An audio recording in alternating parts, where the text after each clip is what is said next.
रहे हैं। 20 मिनट में 20 खबर में आपका स्वागत है और मैं हूं आपके साथ आरजू साई। हम अगले 20 मिनट में आपको देश दुनिया की 20 ऐसी खबरें बताने वाले हैं जो इस वक्त न केवल सुर्खियों में हैं बल्कि दिलचस्प और अहम भी हैं। तो शुरू करते हैं 20 मिनट में 20 खबरों का सिलसिला। सबसे पहले देखते हैं राजस्थान की कौन कौन सी खबर इस वक्त अहम है। झालावाड़ जिले के डग थाना क्षेत्र के लोहारिया क्यासरा पंचायत क्षेत्र के जंगलों में सोमवार की रात आग लगने से अफरा तफरी मच गई। जंगल में लगी यह आग इस कदर विकराल हो गई थी कि दूर से ही आग की लपटें और धुएं का गुबार नजर आने लगा था। आग की इन लपटों को देख आसपास के लोग वहां पहुंचे और इसकी सूचना पुलिस और अग्निशमन कर्मचारियों को दी गई।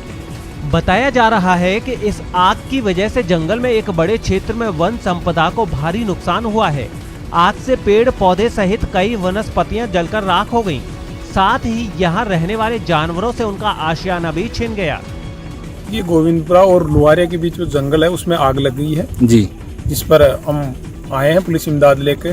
तो यहाँ ग्रामीण आसपास के जो गांव पड़ते हैं इनके ग्रामीण लोगों की मदद से आग पर तकरीबन काबू पा लिया गया है और बाहर से भी दमकल को बुलाया गया है, पीड़ा और एक यहाँ झालावाड़ से, जिसका भी सहयोग लिया जा रहा है। अंधेरी रात में आग की लपटों में घिरे इस ट्रक को जिसने भी देखा उसकी रूह कांप गई। रूह कपा देने वाली ट्रक में लगी आग की ये तस्वीरें कोटा से आई हैं। कोटा के खतौली रोड पर इटावा बाईपास के पास देर रात इस चलते ट्रक में आग लग गई। बताया जा रहा है कि इस ट्रक में बरदाना भरा था और ये ट्रक मध्य प्रदेश के श्योपुर जा रहा था। रास्ते में बिजली के तार से ट्रक का एक हिस्सा टकरा गया। इस टक्कर में बिजली के तार से चिंगारी निकली और वो चिंगारी ट्रक पर आ गिरी, जिससे ट्रक में आग लग गई। ट्रक में लगी आग की खबर पाकर लोकल पुलिस की टीम मौके पर पहुंची और फिर स्थानीय लोगों की मदद से आग पर काबू पाया जा सका। इस आगजनी में ट्रक का एक हिस्सा तो बर्बाद हो गया, लेकिन गनीमत यही रही कि ट्रक ड्राइवर की जान बच गई। कहते हैं एक सड़ी मछली सारे तालाब को गंदा कर देती है। यहाँ तो सैकड़ों मछलियाँ मरी पड़ी हैं, सड़ रही हैं इस जलाशय में और पूरे जलाशय को इतना गंदा कर चुकी हैं कि ऐसा लग रहा है कि कुछ ही दिनों में इस तालाब में मछलियों और दूसरे जलीय जीवों का नामो निशान खत्म हो जाएगा। बदहाली का दंश झेल रहा ये अलवर का ऐतिहासिक सागर जलाशय है, जो साफ सफाई नहीं होने की वजह से अपनी किस्मत पर आंसू बहा रहा है। आपको बता दें कि इस जलाशय की साफ सफाई और देखरेख की जिम्मेदारी यूआईटी और नगर परिषद ने एक ठेकेदार को सौंप रखी है, लेकिन वो ठेकेदार अपना काम नहीं करता, जिसकी वजह से मछलियां मर रही हैं और इसके बदबूदार पानी से आसपास के लोगों का जीना मुहाल हो रहा है। यहाँ पे हम घूमने आते हैं, यहाँ पे बहुत ज़्यादा मछली मर रही है। 100 से 150 तक निकाल दी बाहर, फिर भी मरती जा रही है। रोज का रोज काम है, मरने का बदबू भी आती है, यहाँ पे घूमा नहीं जाता। ये सड़क जाती तो कहीं नहीं, लेकिन इस सड़क से गुजरने वाली गाड़ियों के अंजर पंजर ढीले जरूर हो जाते हैं। सड़क में गड्ढे हैं या फिर गड्ढों में सड़क बताना मुश्किल है। हाँ, आप ये जान लीजिए कि ये अंतरराज्यीय हाईवे नंबर 248A है, जो सारिस्का वन्य जीव अभ्यारण्य से गुजरता है। अलवर कुशलगढ़ वाया नारायणपुर जयपुर इस हाईवे के नवीनीकरण का काम कब का हो जाना चाहिए था, लेकिन सारिस्का बाघ अभ्यारण्य की वजह से इस सड़क की मरम्मतीकरण का काम अटका पड़ा है।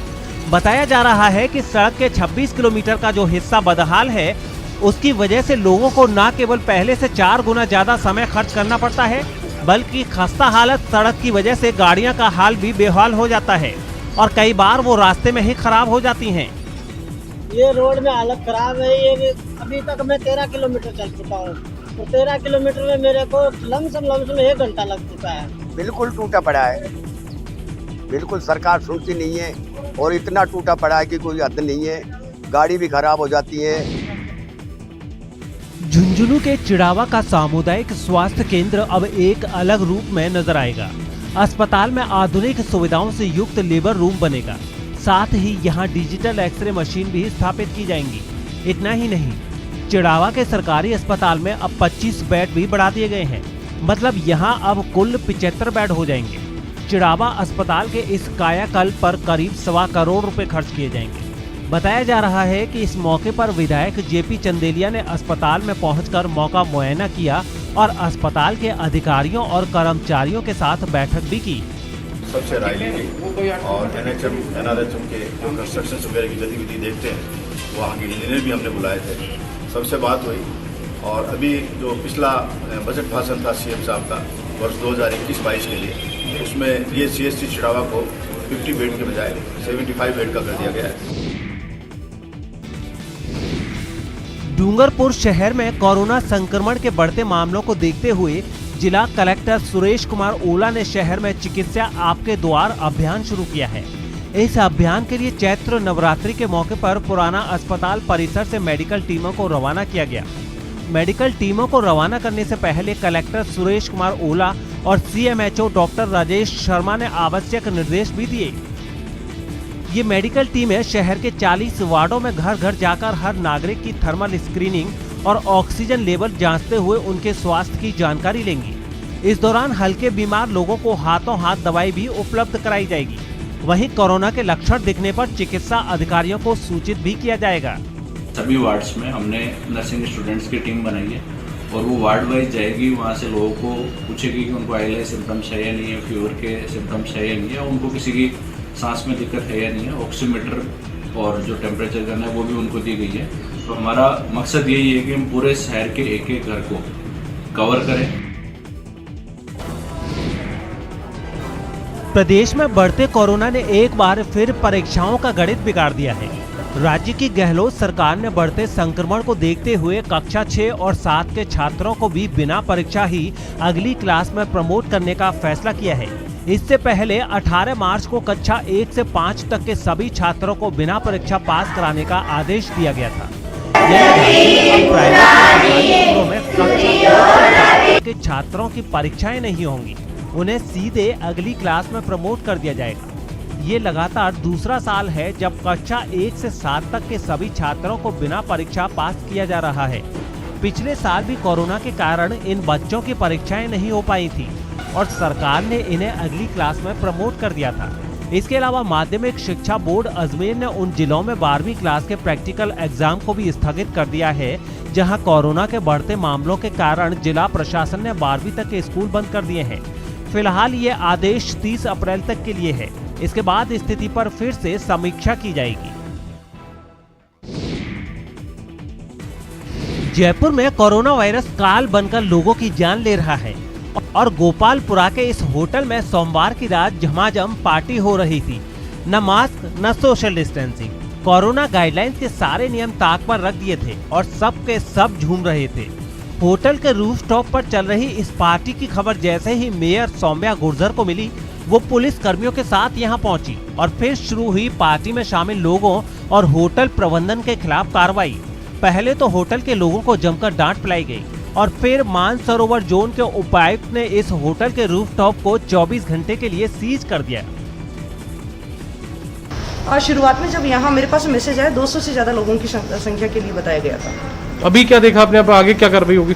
अभी डीसी को बुलाया, यहाँ सीज होनी चाहिए, मतलब सीज के निर्देश दिए।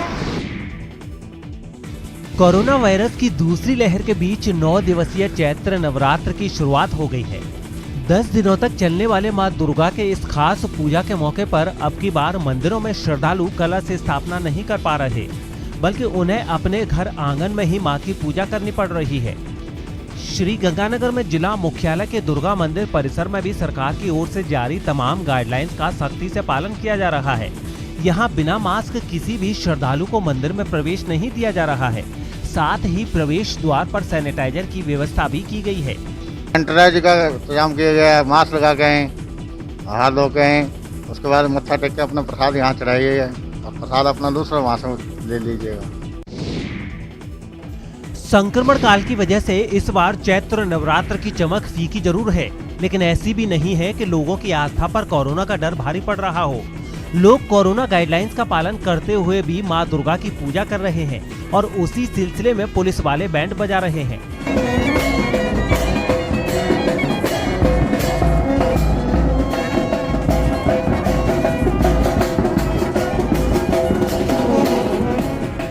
पुलिस वालों के बैंड बजाने की ये तस्वीरें जोधपुर पुलिस लाइन की हैं, जहां मां चामुंडा के मंदिर में सोशल डिस्टेंसिंग का पालन करते हुए श्रद्धालु मां चामुंडा का दर्शन कर रहे हैं।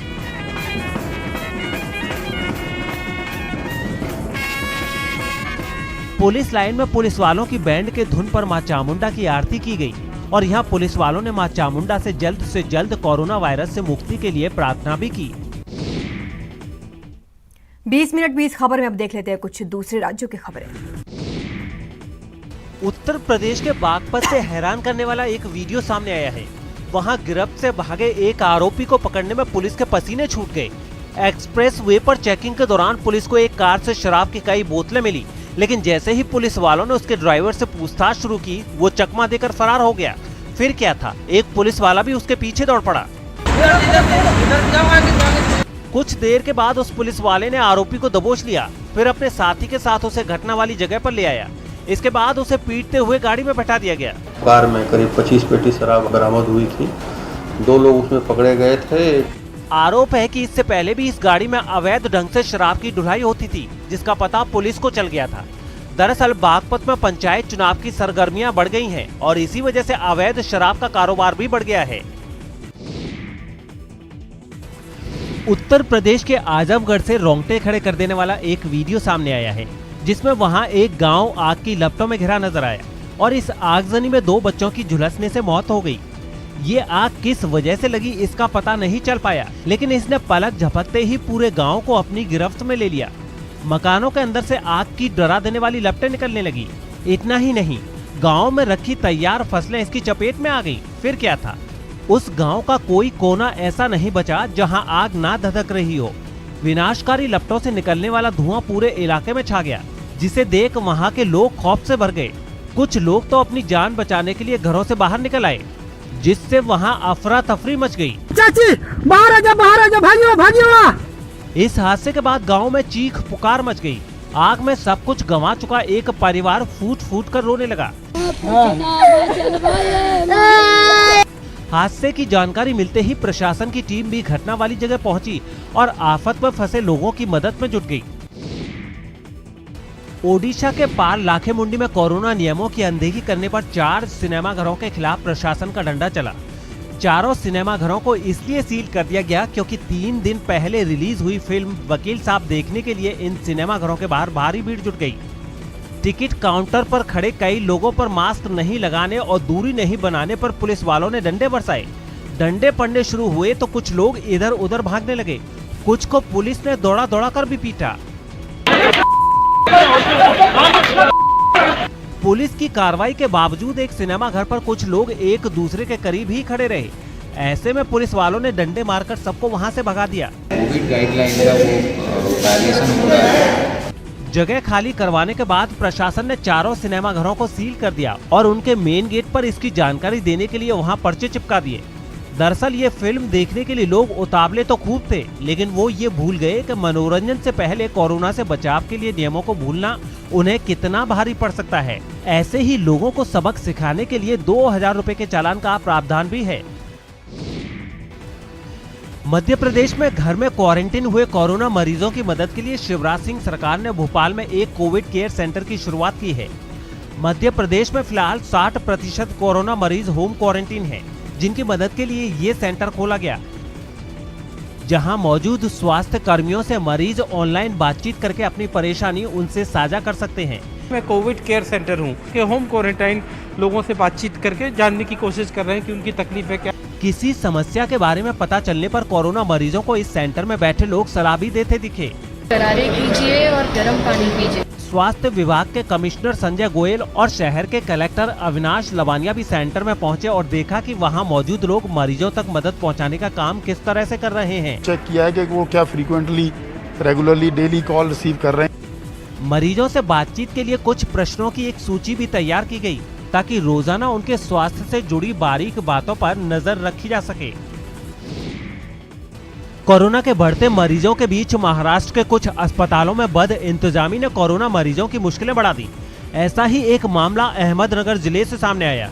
आरोप है कि वहां के एक सरकारी अस्पताल में ऑक्सीजन सिलेंडर बंद होने से 2 कोरोना मरीजों की मौत हो गई और उसी अस्पताल में भर्ती बाकी कोरोना मरीज ऑक्सीजन की सप्लाई रुकने की वजह से परेशान होते दिखे। बाद में अस्पताल का स्टाफ ऑक्सीजन सिलेंडर को बदलने में जुट गया। कुछ इसी तरह की तस्वीरें उस्मानाबाद के एक सरकारी अस्पताल से भी सामने आई। वहां कुछ कोरोना मरीजों को बेड तक नसीब नहीं हुआ। बेड की कमी ऐसी कि उनका इलाज कुर्सी पर बिठाकर और जमीन पर लिटाकर ही शुरू करना पड़ा। जम्मू कश्मीर के डोडा से रोंगटे खड़े कर देने वाला एक वीडियो सामने आया है। वहां चिनाब नदी में यात्रियों से भरी एक बस गिर गई, जिसमें 6 लोगों की मौत हो गई जबकि 4 लोग घायल हो गए। ये हादसा तब हुआ जब ये बस किश्तवाड़ से डोडा जा रही थी, तभी वो बेकाबू होकर नदी में गिर गई। हादसे की कुछ तस्वीरें भी सामने आई हैं। उनमें एक तस्वीर में कुछ लोग उस बस की छत पर खड़े दिखे, जबकि कुछ लोग पानी में कूदकर किनारे की तरफ तैरकर निकल गए। हादसे के तुरंत बाद वहां आसपास के लोगों की भीड़ इकट्ठा हो गई, जिसके बाद कई लोग इस घटना में घायल हुए लोगों की मदद में जुट गए। जानकारी मिलते ही प्रशासन की टीम भी हादसे वाली जगह पहुंच गई और एम्बुलेंस के जरिए घायलों को अस्पताल भिजवाना शुरू कर दिया। वहाँ पे रेस्क्यू टीम बैठी हुई है, हम इस रेस्क्यू ऑपरेशन को मॉनिटर कर रहे हैं खुद। इतना ही नहीं, इस घटना के बाद लापता लोगों को ढूंढने के काम में सेना के जवानों को भी उतार दिया गया है। भारतीय क्रिकेट टीम के पूर्व कप्तान राहुल द्रविड़ के एक वायरल विज्ञापन को मुंबई और सूरत पुलिस ने जागरूकता का हथियार बना लिया। एक क्रेडिट कार्ड पेमेंट ऐप की नई एड में राहुल द्रविड़ अपनी शांत छवि से अलग बेहद गुस्से में नजर आ रहे हैं। राहुल द्रविड़ के इस कदर अनदेखे अवतार में देखकर सोशल मीडिया पर मीम्स की बाढ़ आ गई है। इस एड में राहुल द्रविड़ सड़क पर गाड़ी चलाते हुए लोगों से लड़ते हुए दिखते हैं। It's like saying Rahul Dravid has anger issues. Hey! That doesn't mean you can overtake. Come man, come, you come. बस राहुल द्रविड़ के इसी डायलॉग को मुंबई पुलिस ने लपक लिया। उसने कोरोना काल में मास्क की अहमियत तो समझाने के लिए अपने इंस्टाग्राम अकाउंट पर राहुल द्रविड़ का स्क्रीनशॉट लगाया और लिखा कि वायरस को आपके करीब आता देख मास्क भी कुछ यही कहता है कि आजा तेरी खैर नहीं। इंदिरानगर का गुंडा हूँ मैं। ये विज्ञापन इतना वायरल हो रहा है कि सूरत ट्रैफिक पुलिस ने भी ऐड के स्क्रीन ग्रैब के साथ लिखा कि रोड इंदिरानगर की हो या सूरत की, गुंडागिर्दी बर्दाश्त नहीं की जाएगी। और अब देख लेते हैं अंतर्राष्ट्रीय जगत की कुछ अहम खबरें। पाकिस्तान के लाहौर में कट्टरपंथी संगठन तहरीक-ए-लब्बैक के मुखिया हाफिज साद हुसैन रिजवी की गिरफ्तारी पर हंगामा शुरू हो गया है। हालांकि पुलिस की तरफ से अभी ये साफ नहीं हो पाया है कि आखिर हाफिज साद हुसैन रिजवी को किस आरोप में गिरफ्तार किया गया। इस वजह से तहरीक-ए-लब्बैक के सैकड़ों कार्यकर्ताओं ने लाहौर की सड़कों पर हंगामा शुरू कर दिया। नारेबाजी करते हुए ये समर्थक रास्ता जाम कर नारेबाजी करने लगे। बच्चे बूढ़े जिसे भी इस कार्रवाई की भनक लगी वो इस जुलूस में शामिल हो गए और अपने नेता की रिहाई की मांग करने लगे। प्रदर्शन की वजह से कई गाड़ियां जैम में फंस गईं। इस दौरान वीडियो जारी कर लोगों को भड़काने की कोशिश भी की गई। मैं इतना देना चाहता हूं कि आप जहां हैं वहीं पर आप बाहर निकल आए, रोडों पर आ जाएं। इससे पहले लाहौर की पुलिस हाफिज साद हुसैन रिजवी को गिरफ्तार कर उसे अपनी गाड़ी में बैठाकर ले जाती दिखाई दी। आपको बता दें कि कट्टरपंथी संगठन तहरीक-ए-लब्बैक ने पाकिस्तान की सरकार के खिलाफ काफी वक्त से मोर्चा खोल रखा था। यूनाइटेड किंगडम के नॉर्दर्न आयरलैंड में ब्रेक्जिट पर मचे बवाल ने वहां के दो धड़ों के बीच सांप्रदायिक दंगों की ऐसी शक्ल ले ली है कि पुलिस वालों की जान ही मुश्किल में आ गई है। राजधानी बेलफास्ट में 29 मार्च को जो हिंसा भड़की थी उसकी लपटें अब तक थमी नहीं हैं और इस हिंसा में अब तक 90 से ज्यादा पुलिस वाले घायल हो चुके हैं। सामने आई तस्वीरों में एक बार फिर पुलिस प्रदर्शनकारियों के निशाने पर नजर आई। हाल ये दिखा कि दंगा फसाद करने वालों ने सूरज ढलने का भी इंतजार नहीं किया और दिन दहाड़े पुलिस की आंखों में आंखें डालकर सरेआम उस पर हमला करते दिखे। बीच सड़क पर पुलिस पर पत्थरों की बरसात की गई, उस पर पेट्रोल बम भी फेंके गए। फिर जब पुलिस खोजी कुत्ते लेकर दौड़ी तब प्रदर्शनकारी थोड़ा भागे जरूर, लेकिन फिर लौट आए। अंधेरा होते ही उनके हथियार भी बदल गए। उन्होंने पुलिस पर पटाखे छोड़ने शुरू कर दिए। सड़क पर आगजनी भी की गई। खास बात यह है कि नॉर्दर्न आयरलैंड में लोग दो धड़ों में बटे हुए हैं। पहला धड़ा ब्रिटेन का समर्थन करता है और उसी के साथ बने रहना चाहता है, जबकि दूसरा ब्रिटेन के खिलाफ है। वहां ब्रेक्जिट के बाद यूरोपीय संघ के साथ हुए ट्रेड डील पर ब्रिटेन का समर्थन करने वाले धड़े में काफी नाराजगी है, जिसकी वजह से ये पूरा बवाल शुरू हुआ है। इंडोनेशिया के जावा से रोंगटे खड़े कर देने वाली तस्वीरें सामने आई हैं। यहाँ ताकतवर भूकंप में 8 लोगों की जान चली गई और हजारों लोग बेघर हो गए। 6 की तीव्रता के इस भूकंप का केंद्र समुद्र की गहराई में था, लेकिन जमीन के ऊपर उसने जो दहशत और तबाही मचाई उसकी कई तस्वीरें कैमरे में रिकॉर्ड हुई और उन्हीं में एक तस्वीर में एक सुपरमार्केट में रखा सामान भूकंप के झटकों से थर-थर कांपता दिखा। पहले रैक हिलते दिखे और फिर अगले ही पल उसमें रखा सामान जमीन पर गिरने लगा, जिसे देख वहां मौजूद लोग भाग खड़े हुए। पूर्वी जावा के मालंग शहर से सामने आए एक और वीडियो में तो पूरी की पूरी इमारत बुरी तरह कांपती नजर आई। सिर्फ एक दो नहीं, दहशत के ऐसे तमाम पल कैमरे में रिकॉर्ड हुए जहां लोग अपनी जान बचाने के लिए इधर उधर दौड़ते नजर आए। इस ताकतवर भूकंप ने लोगों से उनका सब कुछ छीन लिया। उनकी घर दुकानें सब कुछ मलबे में बदल गया।